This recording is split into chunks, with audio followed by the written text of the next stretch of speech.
Hello, welcome, Ram Ram or Namaskar everyone. My name is and today we are going to talk about कि 13 अक्टूबर से लेकर 16 अक्टूबर के बीच में क्या क्या इंपॉर्टेंट चीज़ें हुई हैं। बहुत ही इंटरेस्टिंग से छोटे छोटे से टॉपिक्स हैं। अगर आप देखें तो स्टार्टिंग विथ असम की न्यूज़, थोड़ी बहुत स्टेट बात करेंगे। State news are not always that important but still some of the state news काफ़ी ज़्यादा इंपॉर्टेंस होल्ड करती है। जैसे यहाँ पर असोम माला प्रोजेक्ट बेसिकली सरकार ऑलरेडी लॉन्च कर चुकी थी। इस असोम माला के अंडर असम को ही असोम बोल के रेफर किया जाता है। इसके अंडर बेसिकली असम का इकोनॉमिक डेवलपमेंट हो रहा है। तो यहाँ पर असोम माला के अंडर 1000 किलोमीटर लंबा इकोनॉमिक कॉरिडोर बनाया जा रहा है, जिस सरकार ने 3000 करोड़ रुपए की राशि या फिर रकम अलॉट की है। 3000 करोड़ रुपए अलॉट किए गए हैं इस प्रोजेक्ट को डेवलप करने के लिए। और इसको बोला जा रहा है कि ये इकोनॉमिक कॉरिडोर है। इकोनॉमिक कॉरिडोर होता क्या है? Basically economic corridor rural areas, गांव खेड़े छोटे छोटे एरियाज की जो सड़कें आती हैं उनको नेशनल हाईवे से कनेक्ट करेगा। और इकोनॉमिक हाईवे या इकोनॉमिक कॉरिडोर बेसिकली जो बोला जा रहा है उसमें इकोनॉमिक का इंपॉर्टेंस क्या है? एक तो कनेक्टिविटी कॉरिडोर से हमको समझ में आ गया, लेकिन वाई इकोनॉमिक? ये छोटी छोटी मैन्युफैक्चरिंग यूनिट्स, सप्लायर्स, इन सबको जो एक इकोनॉमी में फंक्शन करती हैं, सबको आपस में बहुत अच्छी तरीके से इंटरकनेक्ट करता है। तो जब ये सड़कें बन जाएंगी, डेवलप हो जाएंगी, कुछ 1000 किलोमीटर की बनने वाली है ये इकोनॉमिक कॉरिडोर, तो असम में कनेक्टिविटी और भी ज़्यादा बढ़ जाएगी। इसी के लिए नाबार्ड, जो बेसिकली रूरल और एग्रीकल्चर को सपोर्ट करने के लिए इंस्टीट्यूट बनाया गया था, एक अलग से बॉडी बनाई गई थी, हमारी सरकार ने बनाई थी। नाबार्ड से यहाँ पे लोन लिया गया है 950 करोड़ का। इन 1000 करोड़ में से नाबार्ड से 950 करोड़ रुपीस एज एड या लोन लिए गए हैं, ठीक है, इस प्रोजेक्ट को डेवलप करने के लिए। Coming on to the next news, very interesting, Maharashtra की है। अच्छा, जो बच्चे MHCET देने वाले हैं, MHCET के लिए पढ़ाई कर रहे हैं, प्रिपेयर कर रहे हैं, आपके लिए ऑटोमेटिकली महाराष्ट्र की न्यूज ज्यादा इंपॉर्टेंट हो जाती है। आपसे एक्सपेक्ट किया जा सकता है कि इनको महाराष्ट्र स्पेसिफिक जीके ज्यादा बेटर आता होगा। कई बार आप क्वेश्चन पेपर में देखेंगे महाराष्ट्र बेस्ड जीके आपको काफी ज्यादा मिल जाता है या काफी ज्यादा पूछ लिया जाता है कंपेयर टू अदर स्टेट्स। तो प्लीज इस पे ज्यादा ध्यान देके प्रिपेयर करें। यहाँ पे बात हो रही है, एक स्कीम लॉन्च की गई है जिसका नाम है एक लड़की। एक लड़की मतलब माई डियर डॉटर। इस स्कीम के अंडर बेसिक जो येलो और सैफरन कार्ड होल्डर्स हैं, राशन कार्ड, येलो कार्ड किन के पास होता है? येलो राशन कार्ड जो बिलो पॉवर्टी लाइन होते हैं, और जो सैफरन राशन कार्ड होता है वो ऐसी फैमिलीज को दिया जाता है जिनकी कमाई, एनुअल इनकम 15,000 से 1 लाख के बीच में होती है। इनको सैफरन राशन कार्ड दिया जाता है। ये सब इस स्कीम के अंडर कवर होंगे, ये सारी की सारी फैमिलीज। अब इस स्कीम के अंडर उनको क्या दिया जाएगा? यहाँ पे इस स्कीम के अंडर अगर आपके यहाँ पर बेटी पैदा होती है तो उसके पैदा होने पर 5,000 रुपए मिलेंगे, जैसे कि यहाँ थर्ड पैराग्राफ में आप देख सकते हैं, 5,000 रुपए मिलेंगे।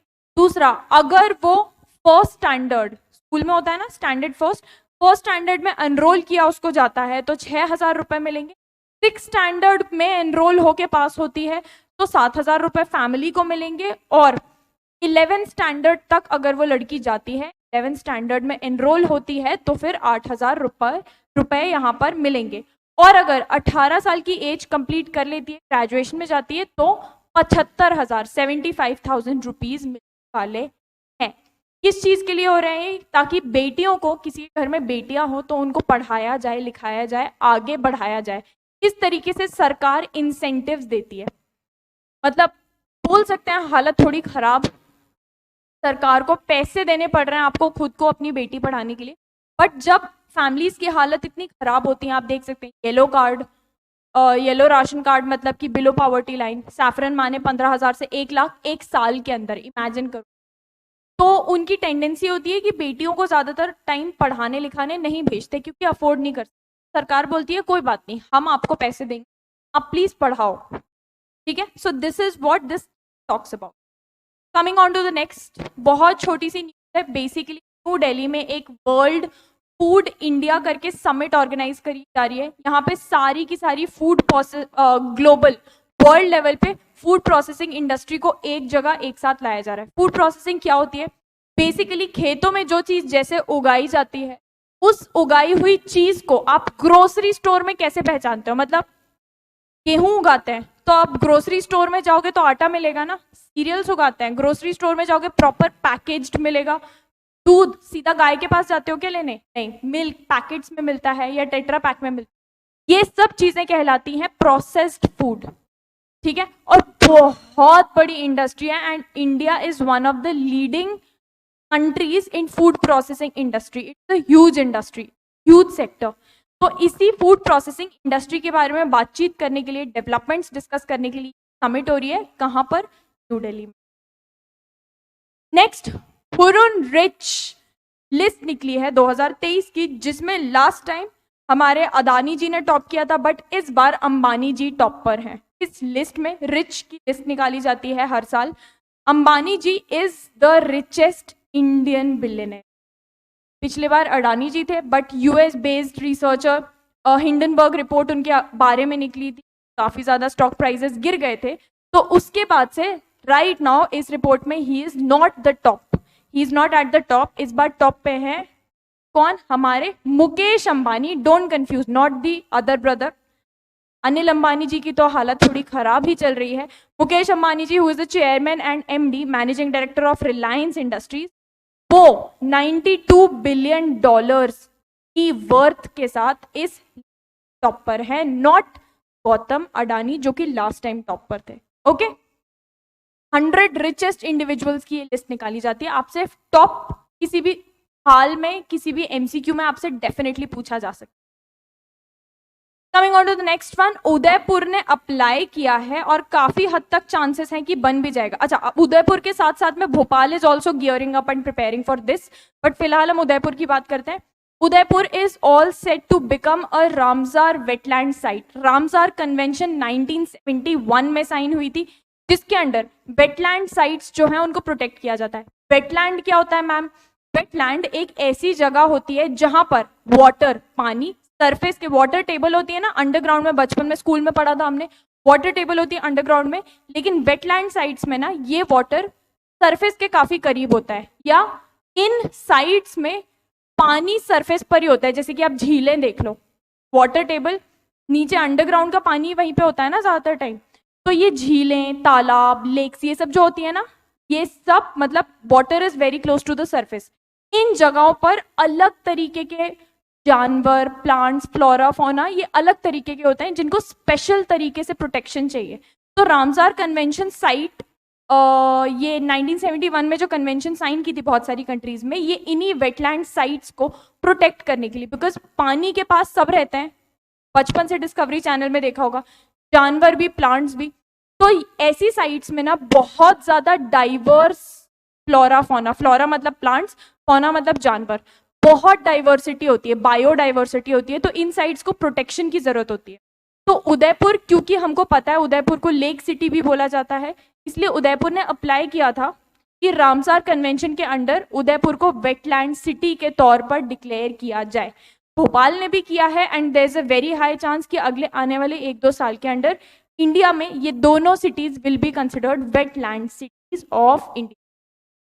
ठीक है, next one, global hunger index 2023, एक और इंडेक्स रिपोर्ट आई है। Indexes are very important. आपको टॉपर पता हो ना हो कि इस इंडेक्स में टॉप किसने किया, आपको हमेशा पता होना चाहिए कि इस इंडेक्स में इंडिया की रैंक कितनी। ठीक है, ग्लोबल हंगर इंडेक्स निकाला गया है। हंगर इंडेक्स कैसे देखते हैं? हर कंट्री का स्कोर निकालते हैं ये देख के कि उस कंट्री में लोगों में कितना ज्यादा अंडर नरिशमेंट है, चाइल्ड जो बच्चे होते हैं उनकी ग्रोथ कितनी स्टंटेड है। ये सब कैसे पता चलेगा कि न्यूट्रिशन कितना मिल रहा है उनको, भूख, बेसिकली पेट कितना अच्छे से भरा जा रहा है उनका और कितना न्यूट्रिशियस खाना मिल रहा है। तो under nourishment, child maturity, child death rate, stunted growth, ये सब चीजों को देखकर एक स्कोर निकाला जाता है। उसके बाद कंट्रीज की रैंकिंग निकालते हैं। तो यहाँ पर इंडिया की हालत काफी खराब है। 121 कंट्रीज की लिस्ट में इंडिया 111th पोजीशन पे, काफी नीचे आता है। मतलब आप इमेजिन कर लो कि कितना ज्यादा नीचे। 2022 में हम 121 नंबर पे थे, तो ऑल्दो हमने इंप्रूव किया है, स्टिल 125 कंट्रीज की इस बार लिस्ट निकली, तो उसमें 111th number. Huge huge huge way to go up. अच्छा, ऊपर के जो कंट्रीज आते हैं उसमें आपको मोस्टली देखने मिल जाएगा चिली, अर्जेंटीना, चाइना, इस टाइप की, बॉस्निया, ये सब कंट्रीज टॉप पे आ रही है। बट इंडिया की रैंक आपको यहाँ डेफिनेटली पता होना चाहिए, सीधा सीधा क्वेश्चन आता है। इंडिया की rank is 111 in global hunger index, 111th। ठीक है, नेक्स्ट वन, रोहित शर्मा भाई, ये सब तो सबको पता होगा। दिल्ली में रिसेंटली अरुण जेटली स्टेडियम में रोहित शर्मा जी ने 63 बॉल्स पर 100 रन्स बनाए हैं, सेंचुरी बनाई है बेसिकली। तो उन्होंने एक नया रिकॉर्ड बनाया है, नया रिकॉर्ड कायम किया है, fastest century in world cup में। ये रिकॉर्ड लास्ट भी एक इंडियन के पास ही था, जब 1983 का हमारा वर्ल्ड कप हुआ था, द इनफेमस वर्ल्ड कप, जिसमें कैप्टन कपिल देव थे। उसमें कपिल देव ने 72 बॉल्स पे 100 रन्स बनाए थे। तो रोहित शर्मा ने इस रिकॉर्ड को तोड़ते हुए 63 बॉल्स पे 100 रन्स बनाए। तो पहले भी एक इंडियन के पास ही रिकॉर्ड था, और उस इंडियन के रिकॉर्ड को भी एक इंडियन ने ही तोड़ा है। Next, national games 2023। National games एक ओलंपिक स्टाइल गेम्स ही, लेकिन सिर्फ इंडिया के लेवल पे होते हैं। इसमें बहुत रिनाउंड प्लेयर्स, नीरज चोपड़ा से लेके सानिया मिर्जा तक, सब पार्टिसिपेट कर चुके हैं। इस बार ये कहां पर डिसाइड हुआ है कि नेशनल गेम्स होने वाले हैं, कहां? It's going to be held, या they are going to be held in Goa. ठीक है, national games 37th edition of the national game Goa में होने वाला है। अच्छा, नेशनल गेम्स आजादी के पहले से होते आ रहे हैं। पहला नेशनल गेम्स 1924 में अनडिवाइडेड इंडिया में हुआ था, तब इंडिया का पार्टीशन, विभाजन नहीं हुआ था। अनडिवाइडेड इंडिया में 1924 में हुआ था ये नेशनल गेम्स पहली बार। कहां पर? लाहौर में। तब Lahore was also a part of India. Okay, next, appointment resignation दो बहुत ही सिंपल से। पहले तो मिस्टर वी.जे. कुरियन, उनको साउथ इंडियन बैंक के non executive part time chairman बनाया गया है। अच्छा, not to be confused with Varghese Kurian, वी.जे. कुरियन अलग है, सरनेम बस सिमिलर है। Varghese Kurian was the father of white revolution in India, ये वी.जे. कुरियन डिफरेंट। ठीक है, क्योंकि मेरे एक बच्चे ने आज सुबह ही ये कंफ्यूज किया है। सेकेंड, इंडिया के नीरज चोपड़ा, उनको एम्बेसडर बनाया गया है, लॉरियस एम्बेसडर बेसिकली बोलते हैं इसको। ये और भी बहुत सारे रिनाउंड प्लेयर्स रह चुके हैं, राहुल द्रविड़ से लेके Sachin Tendulkar have been this ambassador. Laureus एक बेसिकली बॉडी है, ऑर्गेनाइजेशन है, जो स्पोर्ट्स का जरिए, स्पोर्ट्स के जरिए हेल्प करती है स्पेशली यूथ और चिल्ड्रन को जो डिसएडवांटेज्ड है या जो अब्यूज झेलते हैं, उनको स्पोर्ट्स के through they help in overcoming. ठीक है, so it's basically kind of a non-profit organization helping people through sports, and Neeraj Chopra को इसका एम्बेसडर बनाया गया है। इकलौता एम्बेसडर नहीं होता, बहुत सारे होते हैं who work for this, and Neeraj Chopra is one of the ambassadors. Okay, next, renowned, ये तो हम सबको पता होगा, renowned Hollywood actor and producer mister Michael Douglas.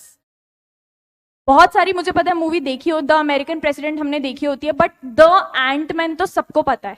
The Antman recent very famous movie, Wall Street, Antman हो गई, वॉल स्ट्रीट हो गई, फिर एक और बहुत फेमस द बेसिक इंस्टिंक्ट, ये सब सबने देखी होती है। एंड इन्हीं मूवीज के लिए ही इज फेमस। इनको सत्यजीत रे पुरस्कार या अवार्ड दिया जा रहा है, वेरी वेरी प्रेस्टिजियस सत्यजीत रे excellence in film life time achievement award. This becomes a very very very important news, क्योंकि इंडिया का अवार्ड है ये। कहाँ पे ऑर्गेनाइज होने वाला है? आप देखोगे गोवा में बहुत सारी चीजें हो रही है इस साल, ये भी गोवा में ही होने वाला है, पंजिम गोवा। ठीक है, ये अवार्ड शो पूरा का पूरा अवार्ड फंक्शन होने वाला है पंजिम गोवा में। और किनको दिया जा रहा है? मिस्टर माइकल डगलस, सत्यजीत रे लाइफ टाइम अचीवमेंट। अच्छा, बहुत इंपॉर्टेंट न्यूज, आईओसी ने, इंटरनेशनल ओलंपिक कमिटी ने, इंटरनेशनल ओलंपिक काउंसिल रादर, उन्होंने रशिया की जो बॉडी है, ओलंपिक बॉडी है, उनको बाहर निकाल दिया है अपने। एक बेसिकली इंटरनेशनल ओलंपिक काउंसिल जो होती है ना, उसमें हर कंट्री की individual association, Indian Olympic association है जैसे कि हमारी, ये सब इंडिविजुअल एसोसिएशन इनकी मेंबर्स होती है, हर कंट्री की अपनी अपनी। तो रशिया की जो एसोसिएशन है वो भी मेंबर है, लेकिन उनको बाहर निकाल दिया है। क्यों? क्योंकि स्पोर्ट्स में भी एक रूल बुक होती है और ओलंपिक्स में भी एक रूल बुक है जिसको फॉलो करना पड़ता है। रशिया ने उसका उल्लंघन किया या उसको फॉलो नहीं किया, उसका ब्रीच किया। क्या ब्रीच किया? एक तो रशिया यूक्रेन के साथ वॉर चल रहा है, अपने को पता है, यूक्रेन में घुस के वहां पर बिना परमिशन के basically land grab and sports administration एक चीज होती है।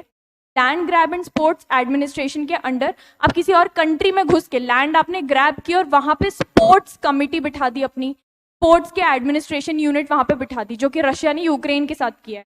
तो इसलिए IOC ने रशिया को सस्पेंड कर दिया है, बाहर कर दिया है। अच्छा, इसका इमीडिएट इफेक्ट नहीं होगा, अगले साल आने वाले ओलंपिक्स में भी जो प्लेयर्स सेट हैं क्वालिफाइंग राउंड्स में जाने के लिए वो जाएंगे। इमीडिएट इफेक्ट नहीं होगा, बट धीरे धीरे लॉन्ग टर्म इफेक्ट है, okay, for the breach of charter. And last important days, 12th और 13th October, very very important days. 12th October world arthritis day. Arthritis basically एक ऐसी डिजीज होती है, हमने सुनी होती है कभी ना कभी लाइफ टाइम में, which affects a persons joints. हमारी हड्डियों के बीच के जो जॉइंट्स होता है ना, उनको अफेक्ट करती है, उसमें स्वेलिंग, एक्स, पेन्स आता है, और ये बहुत लाइफ लॉन्ग बहुत ज़्यादा पेनफुल प्रॉब्लम होती है। इसके बारे में अवेयरनेस होना बहुत ज़्यादा ज़रूरी, और इसलिए इसका थीम 2023 का क्या सेट किया गया है, living with an RMD at all stages of life. Living with an RMD at all stages of life. RMD मतलब RMD is arthritis basically is a kind of RMD. RMD का मतलब होता है, आप यहाँ देख सकते हैं, rheumatic and musculoskeletal disease. ये एक टाइप की RMD डिजीज होती है, आर्थराइटिस। ठीक है, थीम समझ चुके हैं। हर बार का थीम हो जरूरी नहीं होता, लेकिन जब जब थीम होता है तो आपको पता होना जरूरी है, क्योंकि एग्जाम में डायरेक्टली थीम पर भी क्वेश्चन आ सकता है। Next, 13th October national cinema day के तौर पे सेलिब्रेट करते हैं। बेसिकली हमारा जो सिनेमा है उसको हम सेलिब्रेट करते हैं। अच्छा, बहुत इंटरेस्टिंग चीज, 13 अक्टूबर ऑल्दो निकल चुका है, 13 अक्टूबर को अगले बार के लिए हम याद रख सकते हैं कि 13 अक्टूबर को सारी की सारी टिकट्स जो होती हैं वो 99 रुपीज में बिकती, सिर्फ 99। तो आजकल टिकट्स इतनी महंगी आती हैं कि भाई पॉपकॉर्न खरीदने के पैसे नहीं, लेकिन 13 अक्टूबर के दिन सारी मूवी की टिकट्स अक्रॉस इंडिया 99 रुपीज में बिकती है। तो make a note for next. तो guys, this was all for the current affairs, जो कि 13 से 16 अक्टूबर के बीच में हुई है। नेक्स्ट सेशन में we are going to pick up the next 4 days and this way we are going to cover biweekly sessions के साथ पूरा का पूरा अक्टूबर। तब तक के लिए कीप स्टडिंग, कीप रिवाइजिंग, थोड़ा थोड़ा करके आप वीडियो देख सकते हैं। आप इस वीडियो को 2 बार भी देख लेंगे ना, it will be very clear to you. रटने की जरूरत नहीं, घबराने की जरूरत नहीं है, स्टोरी की तरह समझेंगे and we done with. So guys, thank you so much for joining me in this session. I'll see you guys again.